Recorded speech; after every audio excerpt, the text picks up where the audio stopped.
இங்க வா விருன்னு. அவ தான் வேணான்னு சொல்லிட்டு போறாங்கல்ல, போனா போட்டுமா. இங்க பாருமா, அவங்கெல்லாம் இப்ப பணக்காரங்களாயிட்டாங்க தெரியுமா? 3 பவுன் நாத்தனா வீட்டுக்கு நகை போடுற அளவுக்கு பணக்காரங்களாயிட்டாங்கம்மா. ஏம்மா நீ வேற, எல்லாம் ஏமாத்துக்காரங்கம்மா, நம்பிக்கை துரோகம்மா. எல்லாமே நான் என் தங்கச்சி தான். என் தங்கச்சி இல்லைன்னா நான் இல்லை. என் தங்கச்சின்னா இவ தான். என் பிள்ளை மாதிரி நான் அவளை பார்த்துக்குவேன். அப்படி இப்படின்னு வசனம்லாம் பேசுவாங்கல்லம்மா. அவ்வளோ பெரிய விஷயம் துரோகம் பண்ணிட்டாங்கம்மா. ஒரு வார்த்தை என்கிட்ட சொல்லலையே. இந்த மாதிரி நகை எடுத்திருக்கோம் மாமுதருவி என்னன்னு என்கிட்ட மட்டும் துருவி துருவி கேட்பாங்க. என்ன வேணும், ஏது வேணும், என்ன பண்ணியா, ஏது பண்ணியா அப்படின்னு. என்னிட்ட மட்டும் விஷயத்தை பூரா வாங்கிக்கிறது. லாஸ்ட்டில் போய் எல்லாரும் முன்னாடி இவங்க நல்ல பேர் வாங்கிட்டு வந்துட்டாங்கம்மா. இப்படிப்பட்டவங்களெல்லாம் என்ன சொல்கிறதுன்னு தெரியல. சொந்தக்கார வீட்டுக்கு சடங்குக்கு போகிறாங்களாம் அப்படின்னு போய் சொல்லிட்டு போய் பார்த்தா நாத்தனா வீட்டிலலாம் நிற்கிது ரெண்டும். எவ்வளோ இது கொழுப்பு. அப்போ எனக்கு எவ்வளோ ஆத்திரமாக வரும். அதனால தான் என் புருஷனை நானும் முடிவு பண்ணது, தண்ணி கொடுத்தணும்னு சொல்லி. மா விடு, இத்தோட நாங்கள் பாட்டுக்கு நாங்கள் நிம்மதியாக இருக்கோம், ஒன்றும் பிரச்சனை கிடையாது. காசு தானே, 2 காசு என்கிட்ட கொடு, நானே வச்சுக்கிறேன். ஏய் என்னடி, 1000 இருக்கட்டும், அவன் உன்கிட்ட பொய் சொன்னதாவே இருக்கட்டும்.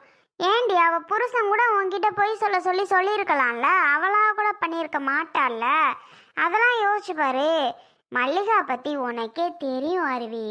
அவள் என்ன அப்படிப்பட்ட ஆளா சொல்லு. மல்லிகா என்ன அப்படிப்பட்ட ஆளாடி? ஏண்டி அருவி இந்த மாதிரி நடந்துக்கிற? மல்லிகா உன்னை எப்படி பார்த்துக்கிட்ட?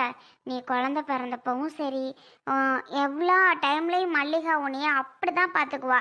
எனக்கு தெரியும், இந்த ஊருக்கே தெரியும். அவளை நம்பி நான் உன்னை பெருசாக கவலையே பட மாட்டேன். மல்லிகா இருக்கா, என்ன பிரச்சனைனாலும் மல்லிகா பார்த்துக்குவா. அவள் இருக்கும்போது நம்ம பிள்ளைக்கு என்ன கவலை அப்படின்னு சொல்லி நான் ரொம்ப பெருமைப்படுவேன் அருவி, தெரியுமா உனக்கு? அப்படியெல்லாம் இருக்க பட்சத்தில் நீ மல்லிகாவை தப்பாக பேசுறது சரியில்லடி. இங்கே பாரு, எப்பவும் போல் குடும்பத்தை ஒன்றா ஓட்டி நடத்துங்க. என்னமோ யாரும் வரலை, நாமளாவது எடுத்துகிட்டு போவோம். கடனை உடனே வாங்கி கூட அந்த பிள்ளை நகையை எடுத்துருக்கலாம் இல்லையா? நீங்கள் தான் யாரும் போக மாட்டேன்னு ஃபஸ்ட்டு சொல்லிட்டீங்க. சரி நாமளாவது போவோன்னு அவங்க போயிருக்காங்க. இதை போய் ஒரு விஷயம்னு பெருசாக எடுத்துக்கிட்டு நீ பண்ணிகிட்டு இருக்கிறது எனக்கு சுத்தர பிடிக்கல. உனக்கு அந்த முல்லைக்கு என்னடி அப்புறம் வித்தியாசம்? முல்லை தான் இப்படி கேடுகட்டவளாக இருக்கா, நீ என்ன அதுக்கு அடுத்தவளா நீ? அருவி, உங்கள் அப்பாவும் நானும் உன்னைய அப்படி வளர்க்க கிடையாது. யாரையா இருந்தாலும் உடனே மன்னிச்சிடணும்னு சொல்லி தான் வளர்த்துருக்குறோம், சரியா? மன்னிப்பு கேட்குறத விட மன்னிக்கிறவங்க தாண்டி பெரிய மனுஷன் பாக. அந்த மாதிரி மல்லிகா செஞ்ச தப்பே இல்லை. அவளுக்கு தோன்றதை அவ செய்கிறா. இதனால நீ அந்த பிள்ளைகிட்ட கோவப்பட்டுக்கிட்டு தனியாக சமைச்சிக்கிட்டு பண்ணிக்கிட்டு உன் பிள்ளைய முதல்ல உன்னால் கண்ட்ரோல் பண்ணி வச்சுக்க முடியுமா? அவகிட்ட போகாமல் சொல்லு. பவியை பார்த்தா ஒரு சிரிப்பேன், ஒரு தாண்டுவேன். ஐஷுவை பார்த்தா ஒரு சிரிப்பேன். மல்லிகாவை பார்த்தா அம்மா மாதிரி மல்லிகாட்ட தூங்குறவேன், மல்லிகாட்ட சோறு திங்கிறவேன். மல்லிகா தான் குளிச்சு விடுவா, மல்லிகா தான் எல்லாம் பண்ணி விடுவா உன் பிள்ளைக்கு. அப்படிப்பட்டவனை நீ மல்லிகாட்ட இருந்து அவ்வளோ ஈஸியாக அவனை பிரிச்சிட முடியுமா? சொல்லுடி, பிரிச்சிருவியா? ஏன், நான் நல்லா தான் வச்சுக்கிறேன் சரியாம்மா. அவனை நான் நல்லா தான் பார்த்துக்கிறேன், அதெல்லாம் அழகாக இருக்கேன். என்ன நீ சொல்கிற மாதிரி ஒவ்வொரு டயத்தில் இந்த மாதிரி தான் அடம் பண்ணி ஓடிடுறேன் அவங்க வீட்டுக்குள்ளே, அவங்க இருக்கிற வீட்டுக்குள்ளே. என்ன பண்ணுறது, சின்ன பிள்ளைகளுக்கு என்ன தெரியும், அதுகளுக்கு என்ன சொன்னால் புரியவா செய்யும். அது மாதிரி இருக்கட்டும் விடு. போக போக நாங்கள் போகக்கூடாது, இங்கே போகக்கூடாதுன்னு நான் சொல்லி வளர்த்தேன்னா என் பிள்ளை அழகாக புரிஞ்சுக்கிருவான், சரியா? ஆமாம் உன் பிள்ளை தானே, புரிஞ்சுக்கிறோம் அழகா புரிஞ்சுக்கிறோமா? சரிடி அம்மா, அழகா புரிஞ்சுக்கிறத நானும் பார்க்குறேன். இங்கே பாரு, ஏதோ 1 நாள் 2 நாள் கூத்தா போயிட்டு போகுது விடு. இதுக்கு மேற்கொண்டு தனியாக சோறாக்கிக்கிட்டு தனியாக பண்ணி அடிச்சுட்டு இருந்த நடக்கிறது வேற. ஒத்தையில் இருங்க, ஒன்றா சமைங்க, ஒன்றா வேலை பாருங்க, ஒன்றா இருங்கடி. அவள் உனக்கு உதவியாக இருப்பாடி. நான் சொல்கிறது உனக்கு மண்டையில் ஏறாது. அதுக்கு மேலே உன் விருப்பம் அம்படுத்தேன். இந்த காசை பிடி, கிடக்கிற காசையும் ஏடு, அந்த காசையும். இந்த காசு உனக்கு போதும். அது எனக்கு சாமான் செட்டு வாங்க, நான் போய் வாங்குறேன். அதுக்கு காசு இல்லாமல் தான் அவளுக்கு உண்டு. ரொம்ப முக்கியம்தான் அவளுக்கு தாரதெல்லாம். அப்பா என்ன எதுவும் கொடுத்து விட்டாகலாம் பொங்கலுக்கு? இல்லை இல்லை, அப்பா ஒன்றும் கொடுத்து விடல, காசு தான் கொடுத்துட்டு வர சொன்னார். புடி, கொண்டா. பாடி பானுமதி. வாரக்கா. என் மருமகளுக்கு பொங்க சீர் கொண்டாராக, வந்துருங்கக்கா அந்த பக்கம் வீட்டு பக்கம், அதான் சொல்லிட்டு போகலான்னு வந்தேன். அப்படியா? எத்தனை மணிக்கு கொண்டாராகலாம்? எத்தனை மணிக்கு கொண்டாராகன்னு கேட்குறீங்களா? ஒரு 11 மணி இருக்கும்க்கா. 11 மணிக்கு தான் சமையல் கூட. வந்தீங்கன்னா நீங்கள் சாப்பிட்டு வந்துடுவீங்க. நீங்கள் அப்புறமா வாங்கக்கா, அவைய வந்துருவாங்க எனக்கா, அதான் சொல்லிட்டு போகலான்னு வந்து. சரிம்மா, என் வீட்டுக்கு தான் ஒன்று வந்திருக்குது, ஒரு இத்தி பைசா கிடையாது. என்னத்த சொல்கிறதுன்னு தெரியல. சரி, வருஷம் சீருவெல்லாம் கொண்டுக்கிட்டு கூட வர வேண்டாம். ஏன் மாப்பிள்ளை மருமம் பிள்ளைக்கு ஏதாவது கையில் காசு பணம் கொடுக்கக்கூடாது? அது கூட பண்ணலை. நான் என் அவளுக்கு ஜிபே போட்டு விட்டேன், 5000 போட்டு விட்டேன் பார்த்துக்க. போதுமா அப்படின்றுச்சு. நான் கூட 10,000 போடலான்னு பார்த்தேன். எங்கள் வீட்டுக்காரர் இருக்காரு, 5000 போதும் போதும் போடு போடு போடுன்னு படுத்தி எடுத்துட்டாருமா. சரின்னு 5000 போட்டேன். என் வீட்டுக்கு ஒருத்தி வந்திருக்காளே, ஒத்த பைசா இன்னேறத்துக்கு வரைக்கும் காடும். இதுக்குன்னு ஒத்தையில் பிறந்தவ தானே என் வீட்டில். நான் சொத்து பணமா இல்லை, எல்லாம் தான் இருக்குது. என்ன வீடு வாசம் தான் கட்டாமல் இருக்கிறாங்க, ஒன்று இருக்கிறாங்க. அப்புறம் என்ன வந்துச்சா, இந்த ஒத்த பொம்பளை பிள்ளைக்கு ஒன்றும் கொண்டுட்டு வந்து காத்தாரலாட்டி. சரி விடுங்கக்கா, கொடுப்பாக முத்தம்மா, அதெல்லாம் கொடுக்காம இருக்காது. மகளுக்கு முத்தலுக்கு அதெல்லாம் கொண்டுக்கிட்டு வரும். பானுமதி பெரியம்மா, வாங்க வாங்க. யாரே அன்பு, மருமகளுக்கு பொங்கு சீர் கொண்டு வந்துடுறாங்களாம், நீங்கள் வந்துருங்க. என்ன? வாரம் பானுமதி பெரியம்மா. ஏதோ என்னைய பற்றி சொல்லிட்டு இருந்த மாதிரி இருந்துச்சு. ஆஹா, உன்னைய பற்றி எதுக்குடி ஓ மாமியார் சொல்ல போகுது? அதெல்லாம் என் மருமக தங்கன்னு தான் சொல்லுமே தவிர உன்னை பற்றி எதுவும் பேச. எல்லாம் என் காதில் கேட்டுச்சு பெரியம்மா, கேட்காமலாம் இல்லை. ஏதோ கல்யாணம்னா வருஷம் ஓ மருமகளுக்கு, அதனால பொங்க சீர் வருஷம் கொண்டுட்டு வராங்க. எனக்கு கல்யாணம் இன்னும் 3 வருஷம் ஆயிடுச்சுல்ல, இனிமே எதுக்கு அவங்க கொண்டுக்கிட்டு வரணும்? ஏதோ வருஷம் சீர் சிறப்பாக செஞ்சாங்க, சும்மாலாம் ஒன்றும் கொண்டுட்டு வர மாட்டாங்க பெரியம்மா, சொல்லுங்க. இப்போ நான் போட்டு விடவில்லையா காசு என் மகளுக்கு? இருக்கப்பட்டவங்க போடுவாங்க, இல்லாதப்பட்டவங்க என்ன பண்ணுவாங்க? ஒன்றும் நான்லாம் எதிர்பார்க்கல அவங்கக்கிட்ட, பாவம்.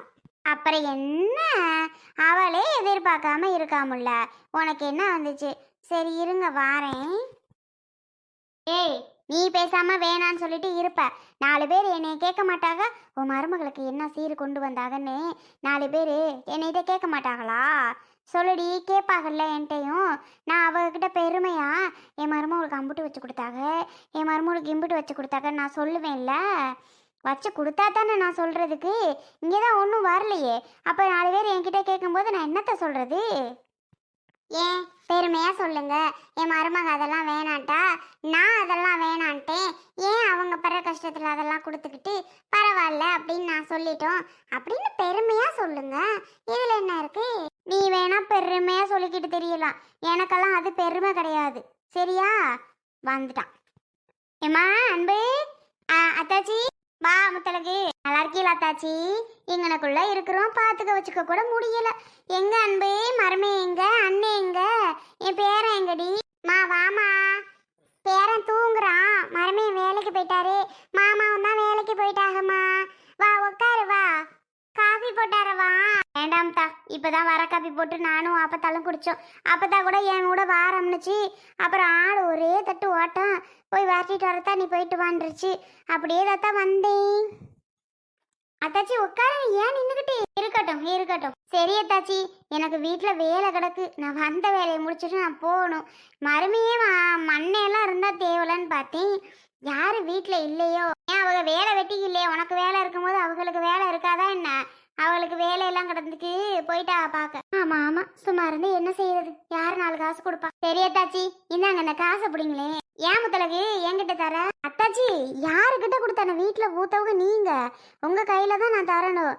இந்தாங்க இதை பிடிங்க. இது எதுக்கு தர? வேற ஒன்றும் இல்லை, பொங்கலுக்கு தான். சீர் எடுத்துக்கிட்டா வர முடியும், இத்தனை வருஷம் கழிச்சும்.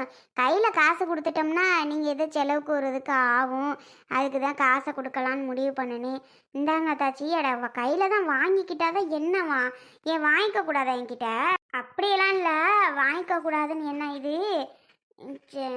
உன் மகள்கிட்டே கொடுத்துரு. பொங்க சீரா காசா உன் மகள்கிட்டே கொடுத்துரு, பரவாயில்ல. என் மகள்கிட்ட தரதுக்கு எனக்கு தெரியாதா தாச்சி? என்ன பேசுறிய நீங்கள்? தாரதுக்கு தெரியாமலாம் இல்லை. மூத்தவங்க நீங்கள் நிற்கும் போது உங்களை தாண்டி அவகிட்டே நான் கொடுக்க முடியும். அட புடிங்க. அப்படியா, சரி கொண்டா. எம்புட்டு இருக்கு? என்னடா கம்மியா எதுவும் தாராளேன்னு கோச்சுக்காதிய. 10,000 வச்சிருக்கி. 10,000மா? ஆ ஆமா தாச்சி, 10,000 இருக்கு. போதுமா? ஏமா 1000 ரூபாய் எனக்கு போதும். 9,000 நீ வச்சுக்கோ. கும்புற பாத்தியா உமா அவளுக்கு? அவ கிடக்குறா, நீங்க புடிங்க தாச்சி. ஏட்டியே, என்னத்துக்கு 1000 போதும்? நாங்க சம்பாதிக்கிறதுல யாருக்கு? உனக்கு தானே அம்புட்டும்.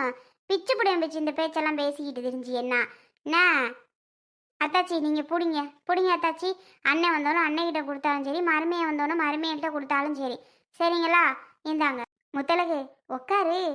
ஏன்பு போய் காஃபி போட்டு வா. அப்புறம் மத்தியானத்துக்கு என்ன மாதிரி சமைச்சு வை. சாப்பிடட்டும் முத்தலகு, சாப்பிட்டு போட்டும். ஐய, நான் என்ன 10 கிலோமீட்டர்லேருந்து வந்த மாதிரி பேசிக்கிட்டு இருக்கியே. அப்படி வந்திருந்தா கூட தங்குறதுக்கு ஆள் நான் கிடையாது. பரவாயில்ல பரவாயில்ல அதாச்சும், வீட்டில் தான் காப்பி போட்டு குடிக்காமே இருக்கும். சரி நான் போயிட்டு வரேன். ஆடு மாடெல்லாம் இங்கிட்டு ஓடிச்சோம். இதை கொடுத்துவிட்டு ஒருட்டு ஓடி போயிடும்னு தான் வந்தேன். நேராகி போச்சு. சரி பாருங்க. அப்புறம் தச்சு சொல்ல மறந்துட்டேன். பொங்கலுக்கு எல்லாரும் வந்துருங்க நம்ம வீட்டுக்கு. வராமல் இருக்கக்கூடாது சொல்லிவிட்டேன். சரி முத்தலகு, கண்டிப்பாக வாரோம். இப்படி சாப்பிடாம ஒரு உனக்கே நல்லா இருக்கா? இருவே. அட நீங்க வேற.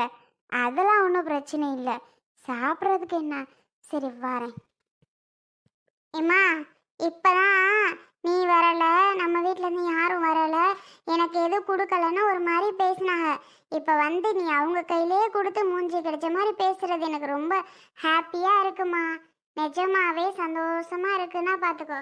அட அவ கிடக்குற முத்தலகு, நீ ஒன்றும் பெருசாக எடுத்துக்காத. என்ன அவ எப்பவும் அப்படித்தான் இந்த மாதிரி பேசிட்டு கிடப்பா. சரியா?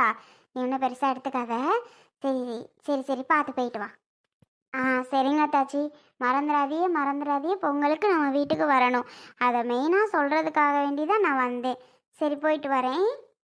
அன்பு சரிதா, மறமேட்ட சொல்லிடு. சரிம்மா. இந்தத்தா உங்கள் அம்மா கொடுத்த காசு. நமக்கு எதுக்குப்பா? இந்தா உன் கையிலே நீ வச்சுக்கோ. நான் என்ன பண்ண போகிறேன் இதை வச்சுக்கிட்டு? எனக்கெல்லாம் வேண்டாம். போதுமா? இப்போதான் எவ்வளோ கேவலமாக பேசுனீங்க. கரெக்டாக கடவுள் வந்த மாதிரி எங்கள் அம்மா வந்துட்டு போகிறாங்க. அப்பப்பப்பா, பரவாயில்ல. நான் கூட என்னமோ நினச்சேன். பரவாயில்லையே,